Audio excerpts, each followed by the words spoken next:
Hi, my name is Marsha. I'm a sexologist in Singapore, and today is the 27th of December 2013.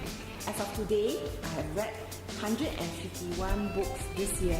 So in this video, I'll be talking about the 10 books that I'm going to recommend you to read. At number 10, the book For Men Only. This is for men who find women difficult and complicated to understand. It is the result of hundreds of interviews as well as a national scientific survey that was done in the US.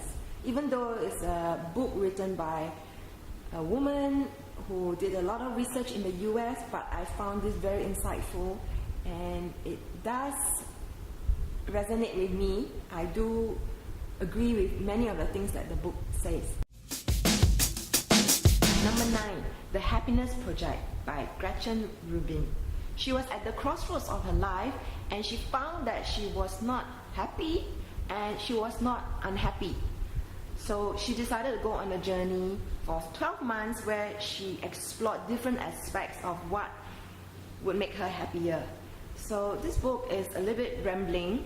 It's written from a woman's perspective, and so a lot of what she's going on in her head. But I found it very, very entertaining, very real, and useful at the end of the day because she was making some very concrete recommendations.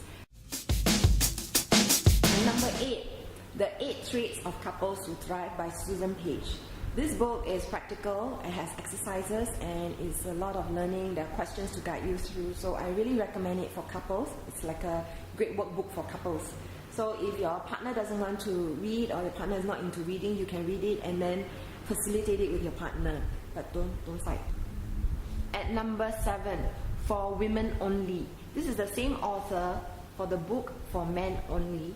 However, this is really written for women to understand men.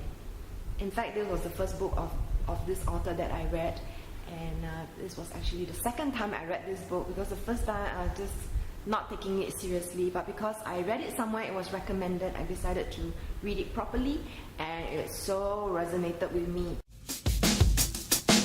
Number 6, The Sex-Starved Marriage by Michelle Winner Davis. So in this book, as the title implies, it's when a couple has sexual desire discrepancy. This is when one person wants more sex than the other.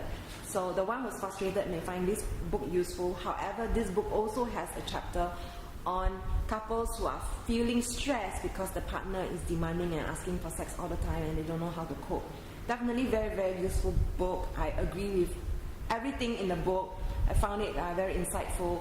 And this is definitely something that a lot of couples come to me for. So I recommend this book, The Sex-Starved Marriage. At number 5, How One Can Bring the Two of You Together by Susan Page.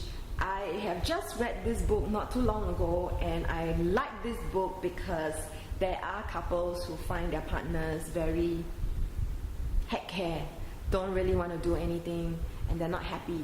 So this book talks about taking ownership and how one person can make a difference, and I do agree with it. In fact, this book has lots of experiments that you could try to make things better, because end of the day, if you have tried everything that you can think of, then perhaps you need ideas. Number 4, Start With Why by Simon Sinek. This is a work-related book. However, whatever applies at work can also apply to our personal lives if you think deeper.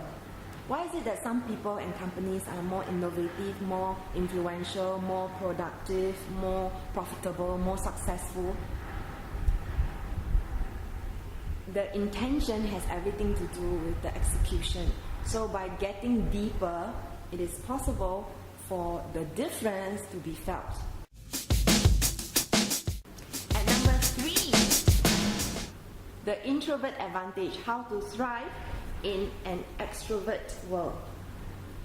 This book clicked with me because I'm an introvert. It was so useful because it helped me understand who I am, and also it talked about the difference between shyness, sensitivity, and introvert. It also has tips about how an extrovert can understand how an introvert is and the kind of space the introvert might crave to have. At number 2, The Story of Alec by by Wang Hongjin. I got this book because I'm his friend and I wanted to support him. However, when I read this book, it really struck a chord in me. There are 5 locks mentioned in this book. The standard lock, approval lock, self-preservation lock, settling lock, expectation lock. And we do feel trapped whether it's real or not. As Singaporeans, there's an element of needing a big thing, conformity. And number 1, the Untethered Soul. This is a spiritual book, but it is so powerful because it just summarizes everything that I feel and have gone through in the last 10 over years of my personal, spiritual awakening, development. So even for those people who are completely new to anything relating to the inside, this book is just so profound. It's so insightful, profound, it's beautifully written. So this is definitely the number 1 book that I have to recommend you. And so that's all 10 books that I have to recommend you of the 151 books that I've read this year. For 2014, I have the goal of reading 200 books. You might think I'm crazy, but I really enjoyed it, and I had fun putting up my list to inspire people and also doing this video to inspire you. For 2014.